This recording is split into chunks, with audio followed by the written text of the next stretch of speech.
Okay, continuation. So, paano naman natin kukunin yung bar Y natin?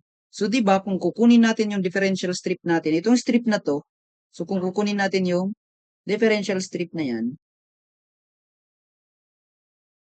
for example, that differential strip, kinuha natin siya. So, nandito yung location ng centroid natin, yung bar Y.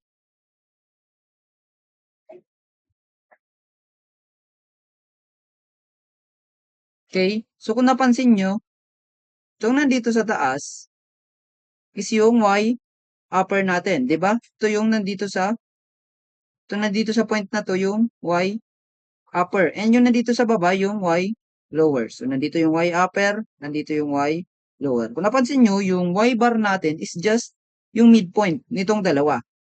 Nung dalawa. So, yun, di ba yan lang yung midpoint. So, paano natin siya kukunin? By midpoint, kaya nga midpoint, so kukunin lang natin yung center. So, yung magiging location niya, so, kukunin natin yung sum Y bar is equals to Y upper plus yung Y lower over 2. O kaya yung average lang natin.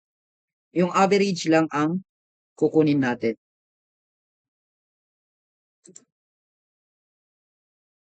So, galing dito sa bar X natin, so papalitan lang natin ng X. Galing dito sa main formula natin na to. So, same principle lang naman kasi yan. So, A bar Y is equals to, instead of bar X, bar Y na tayo. Yung location ng centroid along Y. Integral ng, and yung X, di ba yung X is yung summation ng total X natin dito in terms of X. Tapos, yung X na yan, papalitin na natin siya ng equivalent ng Y natin dito. So, hindi pa pala siya bar Y.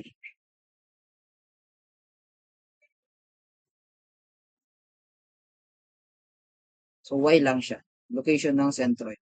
So, Y.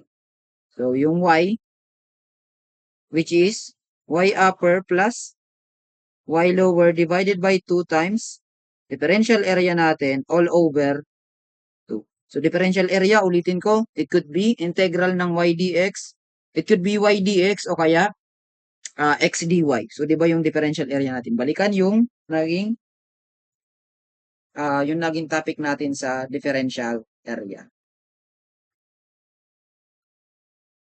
So, by summary, ito yung, hindi pala.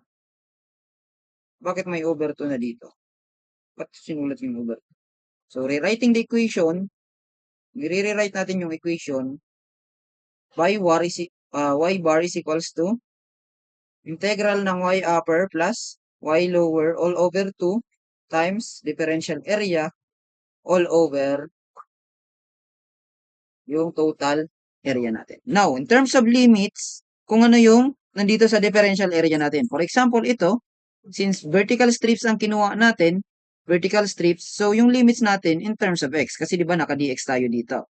So, di ba ito yung differential ng x natin. So, kung horizontal strips naman, kung horizontal strips, same principle, so papalitan lang natin yung in terms of limits natin, tapos ito, siya na yung magiging x sa right plus x sa left, divided by 2, tapos ito in terms of y na lang naman. Kung horizontal yung strip naman natin. So, same principle lang yung gagawin natin. Babalik na rin lang natin. Now, let's go on with some sample problems.